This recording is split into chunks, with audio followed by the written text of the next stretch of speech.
پہلی منزل ذکر کی لسانی ہے، دوسری منزل ذکر کی ذکر نفسی ہے کہ اپنے نفس کے اندر اللہ کا ذکر کیا کرو، یعنی ابھی آپ کی زبان خاموش لیکن اپنے ذہن میں ذکر خدا کیا کرو، استغفار کیا کرو، ذکر صلوات کیا کرو، ذکر سخریہ کیا کرو، ذکر یونسیہ کیا کرو۔ آغا قاضی فرماتے ہیں ہر انسان پر لازم ہے کہ ڈیلی کم از کم 300 سے 400 مرتبہ ذکر یونسیہ کرے سجدے کی حالت میں۔ ہاں، لا الہ الا انت سبحانک انی کنت من الظالمین۔ اس ذکر کے نتیجے میں انسان وہ کچھ دیکھے گا جو اس نے تصور نہیں کیا۔ فرمایا اگر وجود کو پاک کرنا ہے، اگر زبان کو پاک کرنا ہے تو ذاکر بن، اگر تو ذاکر نہیں ہے تو غافل ہے۔ تو پہلا درجہ یہ ہے کہ اپنی زبان کو ذکر خدا میں مشغول کر۔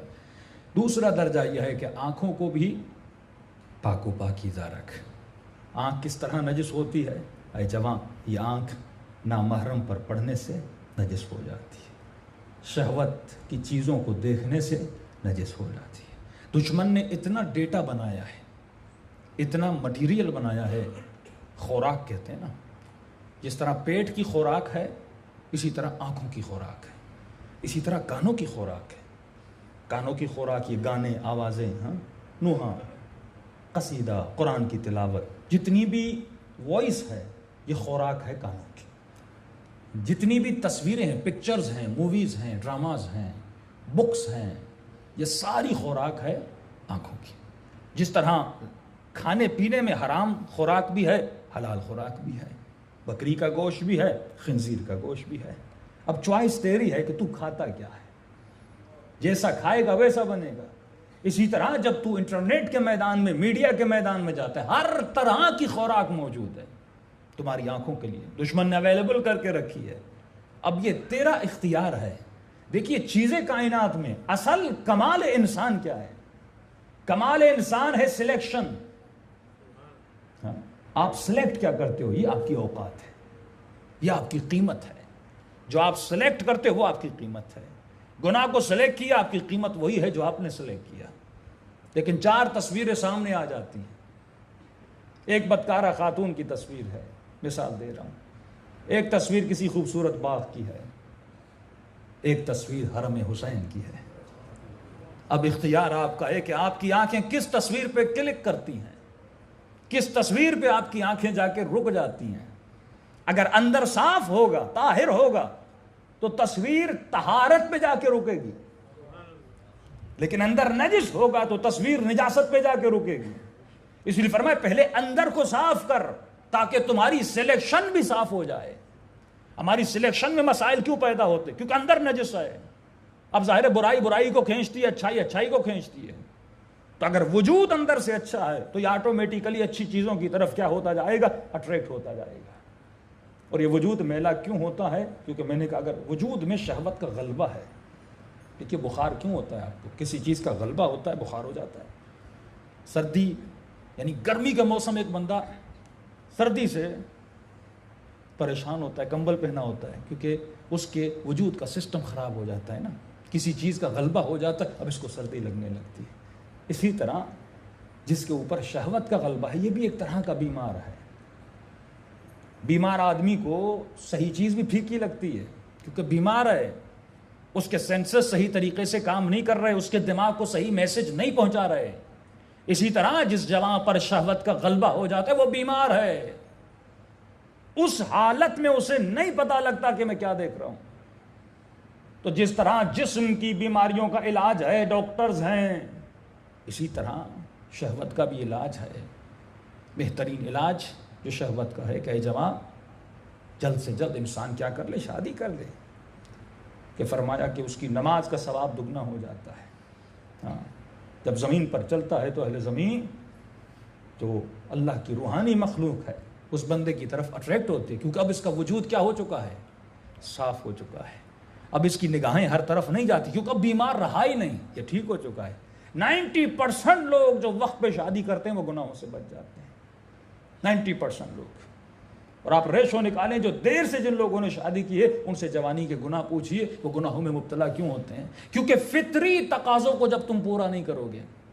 بھائی اس جسم کو کھانے کی ضرورت ہے، شدت پیاس آپ کو لگی ہے، اگر آپ کو منرل واٹر نہیں مل رہی تو آپ سادہ پانی، اگر سادہ پانی، اب میلا پانی بھی نہ، اگر پیاس سے مر رہے ہو آپ گندے سے گندا پانی پیو گے تاکہ اپنی پیاس کو بجھاؤ.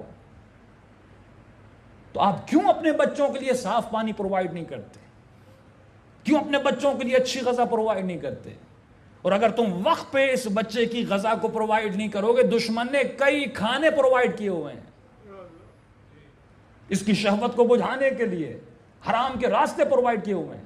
ان کی دکانیں چلتی ہی تب ہیں جب یہ جمع شہوت میں رہے. یہ فلمیں، یہ انٹرٹینمنٹ، یہ گندی چیزیں کب بکتی ہیں؟ اگر ڈیمانڈ ہی نہ ہو تو بکے.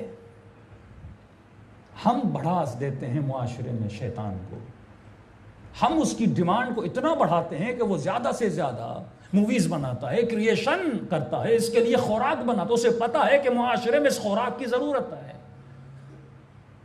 میرے خریدار موجود ہیں. تو جب امام زمانہ کا نظام ہوگا مولا ڈیمانڈ ہی ختم کر دیں گے. جب ڈیمانڈ ختم ہوئی تو پھر کارخانے بنائیں گے کیوں جبکہ کوئی خریدار ہی نہیں ہے؟ تو آپ کا کام یہ ہے کہ آپ دیکھو اس کے وجود میں کس چیز کی ڈیمانڈ ہے، فوراً اس کی ڈیمانڈ کو پورا کرو. اگر پورا نہیں کرو گے تو فرمایا وہ حضرت یوسف بھی ہوں تو فرماتے ہیں الا ما رحم ربی ان نفس لامارۃ بالسوء. یہ نفس امارہ انسان کو تباہی کی طرف لے جاتا ہے.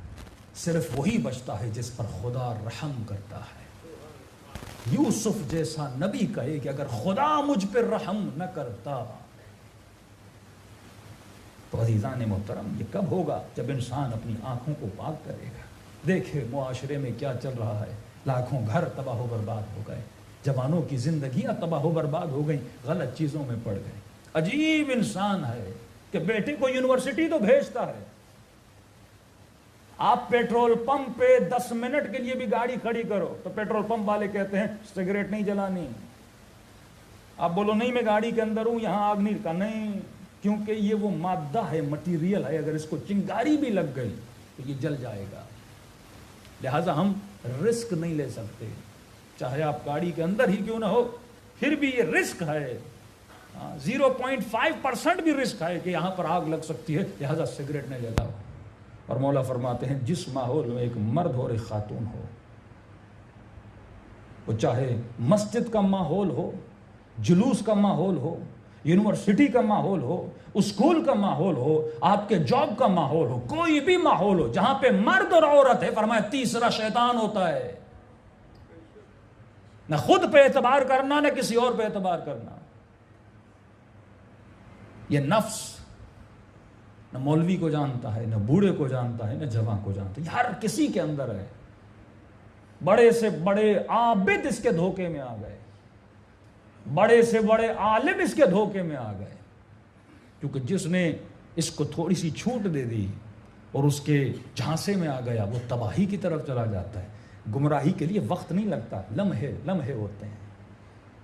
ایک لمحہ انسان کو تباہ کرتا ہے اور ایک لمحہ انسان کو حر بناتا ہے. تو اصل ہے کہ بچوں کو یہ سکھاؤ کہ بیٹا جس چیز کو سلیکٹ کر رہے ہو وہ تمہاری اوقات ہے، وہ تمہاری قیمت ہے، اور تم اتنے سستے نہیں ہو کہ خود کو شیطان کے آگے بیچ دو. اپنا خریدار شیطان کو نہیں بناؤ، تیرا ایک اور بھی خریدار ہے جس کا نام امام زمانہ ہے. تو خود کو اللہ صلی علی